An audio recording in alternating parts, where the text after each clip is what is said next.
Flowers. The night wind brought him the smell of flowers. For a moment he fought against the smothering oppression of the thing he hated. For a second, the same struggle against its stifling weight. His eyes closed with the brows above them drawn in tight, his teeth caught savagely at his lower lip, gnawing at it until the blood came. His hands, the fingers widespread, the veins purple and standing out, moved slowly and tensely to his throat. How he dreaded it.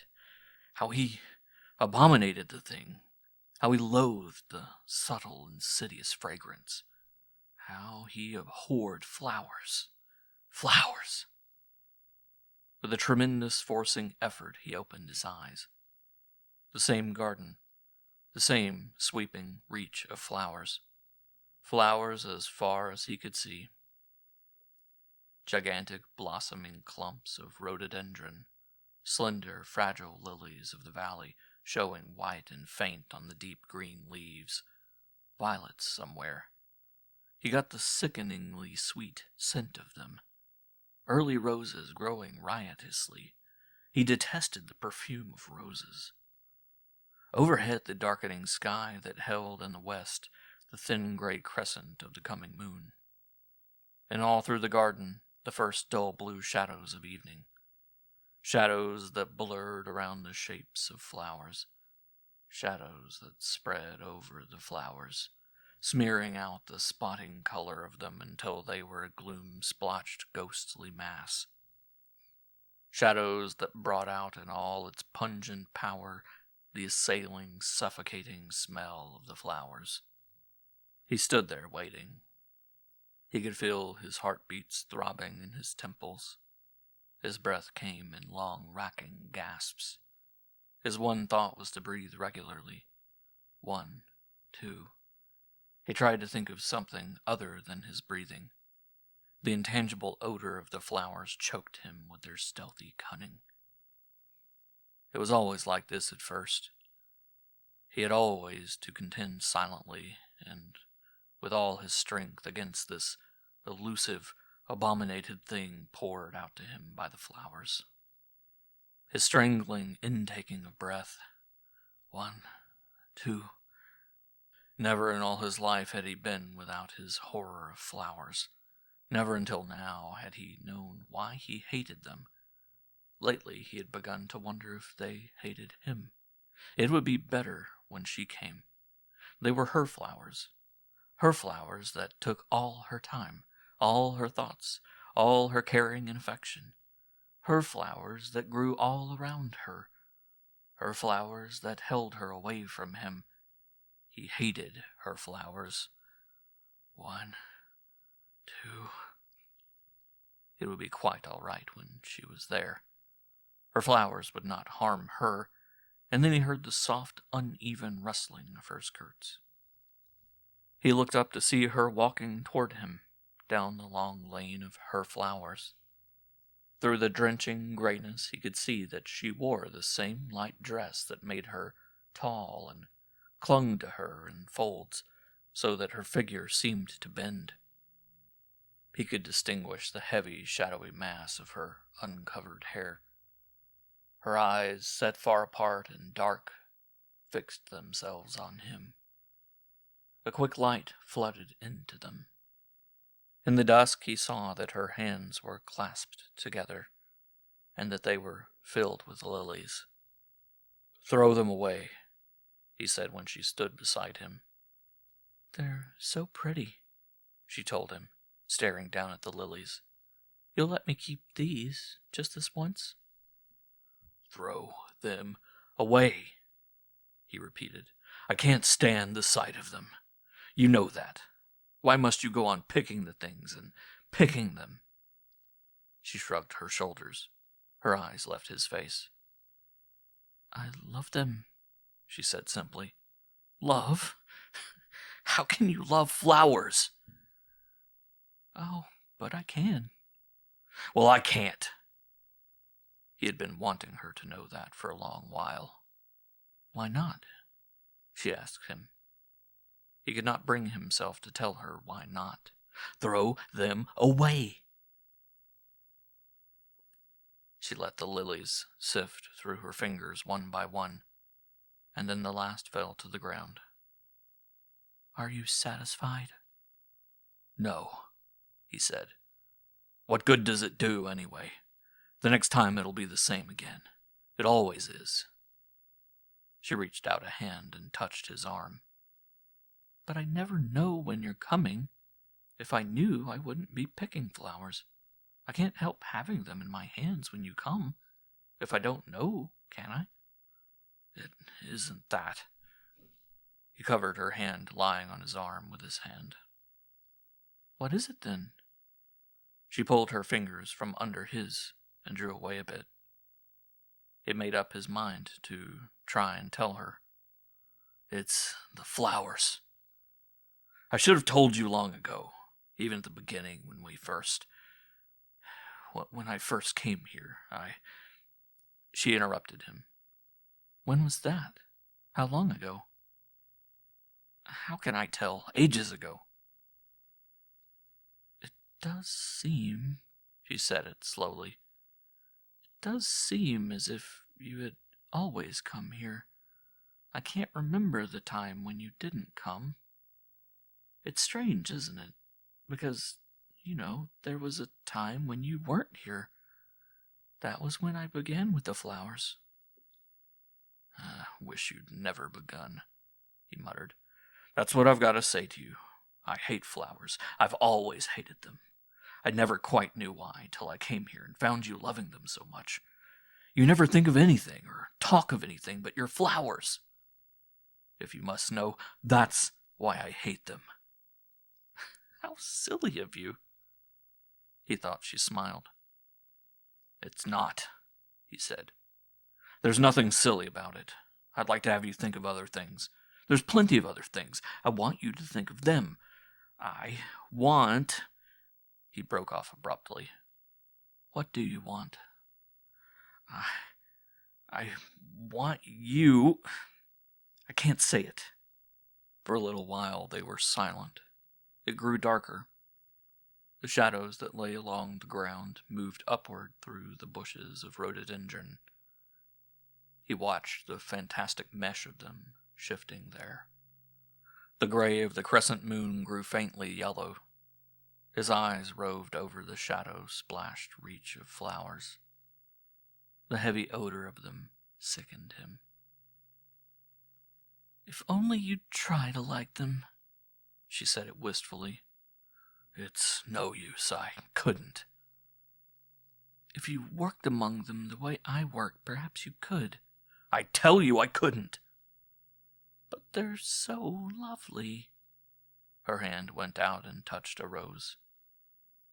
It's taken me years to perfect this one. You can't see it in this light, but during the day... Why don't you ever come here during the day? I don't know, he told her quite truthfully. During the day, she went on, you ought to see it. It's yellow, almost gold, and its center, that's quite pink with the very middle bit almost scarlet. I love this rose. He thought then that he could smell the particular fragrance of the one rose permeating subtly through the odor of all those other flowers. She loved that yellow and gold and scarlet rose. Good heavens, he said. Do stop telling me how much you love your flowers. If you were with them all the time... He did not let her finish. That's all you do, isn't it? Just care for your flowers all day long? Why, yes, she was surprised. Of course it's all I do. It's all I care about doing. It takes every minute of my time. You know that, don't you? Yes, I know it. His tone was gruff. Then why do you always talk about it like this? She asked him. I've done it for years, ever since I can remember. It's hard work, but I like doing it. I don't think you know how alone I've always been. I'm afraid you don't realize that. Not really, anyway. I've just never had anything to care about until I started in with the flowers. I don't know if I ought to tell you." She stopped speaking quite suddenly. "What?" "I don't think you'd like to know what I was going to say." "Tell me," he insisted. "Well," she spoke slowly, "sometimes I feel as though... It's so hard to say, but sometimes I feel as if the flowers know how much I care, and as if they care too." "Why do you say that?" "I don't quite know, only they're living things. They are, aren't they?" "I suppose they are, but that's no reason for you to encourage yourself in all those queer ideas about them." "Queer ideas? You know the sort of thing I mean." "I don't. What sort?" He thought then that her voice had a hurt sound drifting through it. "Loving them, for one thing." "But what can I do? What else have I to love? I've just told you how much alone I am. All the time, really. The flowers are the only things I have. I've just told you that." He waited a second. "You have told me," he said. "You? But you hardly ever come. I'm so lonesome, you can't know what that means. I am lonely, and you... Why, sometimes I think you're not real. Not even real." "Don't! For God's sake, don't say that." "I can't help it. I tell you I can't. It's all right now. It's always all right when you're here, but after you go, nothing is real to me. Nothing but the flowers. You don't want me to care for them. You keep saying you hate them. They're all I've got. Won't you... Can't you see that?" "But if I come here to stay..." "To stay? Would you want me here?" He saw her hands move upward until they lay in 2 white spots on her breast. "Want you? If only you knew." He waited a moment before he said it. "And you could love me? I've always loved you." She spoke in a whisper. "I'll find a way," he told her. "There must be a way." "But how? How?" "I don't know. I never thought about it before. I never knew you cared. I thought it was just the flowers. Nothing but the flowers. I hate the flowers, the feel of them, the sight of them, the smell of them. I couldn't ever come here without being suffocated. I was jealous of them, fearfully jealous." "And I thought," her voice was low, "I thought that because I feel they love me, because I love them, somehow they brought you here." "And when I come..." "When?" Her voice itself trailed to a whisper. "I will come to you. I will." "How can you find me?" "Somehow. I will." "If only you could. I am lonely, terribly lonely. If it would be soon." "It must be soon." "I'll wait for you, always. But if you're real, you'll come soon.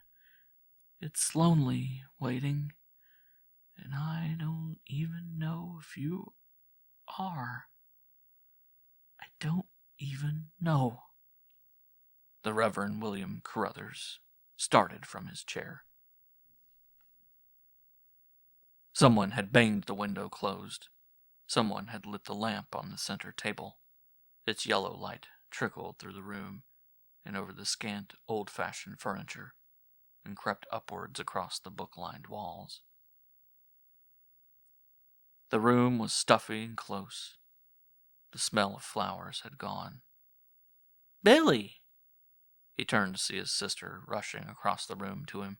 He stooped a bit and caught her in his arms. "Why, Gina, I didn't know. Why didn't you write and tell me? Who brought you up from the station?" The girl kissed him hastily and enthusiastically on either cheek. "A nice welcome home," she laughed breathlessly. "I was just about to make a graceful and silent exit." "But, Gina, I didn't know." "Of course you didn't know. You couldn't. I wouldn't write. I wanted to surprise you. Aren't you surprised, Billy?" "Awfully," he conceded. "Awfully?" Her brows puckered. "Very much so, I mean." "You never do know just what you do mean, do you, William?" "Naturally I do." "It wouldn't be natural for you if you did." The girl slid away from him and went and perched herself comfortably on the arm of the chair in which he had been sitting. Her hands were busy with her hat pins, and her eyes that peered up at him were filled with laughter. "How did you get up from the station, Gina?" "Oh, such a lovely way, Billy, and so very energetic for me. I walked. And what do you know about that?" He frowned a bit. "Very good for you, I don't doubt." He said it stiffly. "After all the motoring you must have done with those friends of yours." She had gotten her hat off. She sat dangling it by the brim. The lamplight streaked over her hair. "Now, don't be nasty, William, and whatever you do, don't speak to me as if I were a congregation. The Trents are perfectly lovely people, even if they are terribly rich and not very Christian. And George Trent is a sweet boy, and," she added it hastily, "Wood Mills is a duck of a place." He thrust his hands into his coat pockets. "I never said it wasn't, Gina." She paid no attention to him. Her legs were crossed. Her one foot was swinging to and fro. Her eyes were fixed speculatively on the foot. "And you ought to be very glad to have me here again. Suppose I'd listened to Georgie and married him right off instead of coming back here. A nice fix you'd have been in. You know perfectly well no one in all the world does for you as nicely as I do. You know that, don't you?" He smiled down at her. "To be sure I do." "As a matter of fact," she went on, "when I came in here, you were half, if not altogether, asleep in this chair." "I wasn't asleep, Gina." "Oh, that's what you always say, but I banged in and you didn't hear me. I lighted the lamp and you didn't seem particularly conscious of it. And the window? The window was wide open. I closed that for you. The wind was bringing in just yards of those flower smells you hate so." "Was it, Gina?" "Uh-huh." "You smelled them, then?" His tone was strangely quiet. "Of course I did. Come and sit here, Billy." She wiggled herself into a more comfortable position on the arm of the chair. "And tell your only sister how much you love her." He went and sat beside her in the chair. He put his arm about her waist. "You're a dear child, Gina." "I know it." She snuggled close to him. "And I've had the most divine time, Billy. Wood Mills is a glorious place. There wasn't an awful lot to do, but whatever we did was great fun." "You'd have a good time anywhere, little sister." "Would I?" Her eyes wavered about the room a bit hungrily. Something in her voice pulled his eyes up to her face. "Gina, what is it?" "Nothing, Billy." She felt his fingers tighten at her side. "Aren't you happy here, Gina?" "Of course I am, Billy." Her head was thrown back so that the long line of her throat showed in its firm molded whiteness. "Only, Billy, I don't think I even know what I want. Only just sometimes I feel it.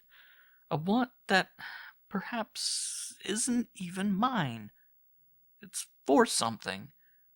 Well, for something that doesn't feel here. He stroked her hand. It's lonesome for you, Gina. No, it isn't that. It's just... Oh, I guess it's just that I worry about you. Me, Gina? Yes, Billy, sometimes you look so starved. That's what makes me think it's your want I feel. Yours that you want very much, and Billy that you can't get a hold of.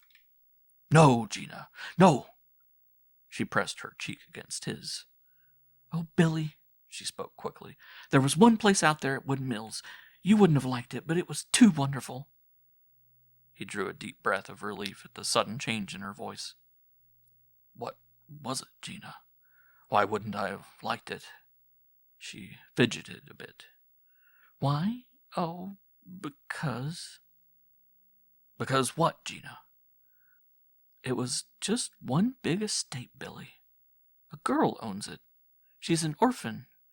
She's very beautiful. She lives there all by herself except for a couple of old servants. Claire Trent and I saw her once or twice when we rode through the place. Claire says she's sort of queer. She doesn't bother about people. She doesn't like them, Claire says. She spends all her time around the place. That sounds very strenuous, Gina. Oh, it isn't, Billy. It's lovely. The estate is. I've heard the places there are pretty. Pretty? But this one, Billy. In her enthusiasm, she leaned eagerly forward. You couldn't imagine it. There are miles and miles, and the whole thing. Claire says the whole thing year-round. It's just one big mass of flowers. In spite of himself, he pulled his arm away from the girl's waist. Oh, is it? Billy, I know you don't like flowers, but this, you've never seen anything like this. There's probably lots and lots of places like it, little sister. Oh, no. Her tone was vehement. There couldn't be. Not such a garden. All rhododendrons and lilies of the valley. Is anything wrong, Billy? Nothing.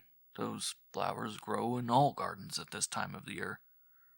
She stared into his blanched face, and her brows drew together in a puzzled frown. Not like this, Billy. Really. I've never seen such rhododendrons or such lilies. And the violets and roses. He got to his feet suddenly. What? He asked hoarsely. What flowers did you say? Why, rhododendrons and lilies and... Lilies? What is it, Billy? Go on, Gina, go on. Billy. Lilies of the valley and violets, Gina. And roses, she finished mechanically. What kind of roses, Gina? The puzzled frown left her face. Glorious roses, Billy. She was enthusiastic again. There have never been roses like these. Why, there's one kind of a rose. It's known all over now. It took her years and years to grow it. What sort of a rose, Gina? What sort did you say? I didn't say, Billy. I don't even know the name of it. But it's a yellow rose, almost gold, and its center is pink and scarlet. For a moment they were silent. Did you see this woman, Gina, often? Oh, once or twice, Billy. When, Gina? In the evenings, each time. Where was she, Gina? Why, how strange you are, Billy. Where, Gina? Tell me. Do you hear? Tell me, where? In her garden, Billy. What's there to get so excited about? He fought for his control then. I'd like to know, Gina, where you saw her and... The girl interrupted him. I saw her in the evenings, in her garden. She used to walk down. Well, it looked like a long lane of flowers. To be exact, Billy, it was always in the evening and kind of gray, so I couldn't see very much, except that she wore a light, clingy sort of dress. She stopped for a second. Yes, Gina? His voice was more quiet now. I told you she was a bit queer, didn't I? Queer? God, she was lonesome, Gina. Yes, the girl caught at his last words. I'll bet she was lonesome. Anyone would be, living like that. That's what makes her queer, I guess. I saw her both times with my own eyes come down the garden with her hands full of flowers. Both times I saw her stand quite still. And then Claire and I would see her drop her flowers to the ground. That was the funny part. She didn't throw them away. It wasn't that, you know. No, Gina. She'd drop them one by one, as if... As if what, Gina? Oh, as if she were being made to do it. He went to his knees, then he buried his head in the girl's lap. She leaned anxiously forward, her hand smoothing her hair. Billy dear, aren't you well? Billy, tell me. He could not bring himself to speak. Billy, is this what you do when I come home to you? Shame on you, Billy. Why, Billy, aren't you glad to have me here? Say, aren't you? Thank God, he whispered. Thank God. He got to his feet then. The girl rose from her chair and clung to him. I've never seen you like this, Billy. Listen, Gina. His voice was low. When you go upstairs to take off your things, pack my grip, little sister. I'm going away. Away, Billy? Yes, Gina. But where, Billy? To a place where I've wanted to go for a very long, long time, little sister. But, Billy... Will you do that for me now, Gina? I want to leave. When, Billy? As soon as I can, Gina. It must be soon. The girl went out of the room very quietly. He crossed over to the window and threw it open. Darkness as far as he could see. Darkness in which were smudged, lighter things without shape. Somewhere in the distance, the feathery ends of branches brushed their leaves to and fro against the sky. He knew that the wind was stirring. He looked up at the heavens, gray and dark, save where the thin crescent moon held its haunting yellow light that was slurred over by drifting clouds and then held again. He could see the wind driving the clouds, the swish of the wind out there going through those smudged, lighter things without shape. He leaned far over the sill, and suddenly the night wind brought him the smell of flowers. Gradually the odor of the flowers, blending subtly and faintly at first, grew more distinct, heavier. He stood there smiling. Flowers. Her flowers. I'm coming, he whispered. I'm coming.